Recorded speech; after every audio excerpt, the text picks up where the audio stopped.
महाराष्ट्राचा Sahyadri, the untold stories of Sharad Pawar.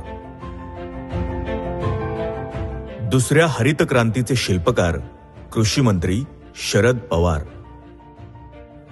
Sharad पवारांनी 2004 मध्ये केंद्रीय कृषी मंत्री म्हणून दिल्लीच्या कृषी भवनात पाऊल ठेवलं तेव्हा देशावर अमेरिकेतून गव्हाची आयात करण्याची वेळ आली होती.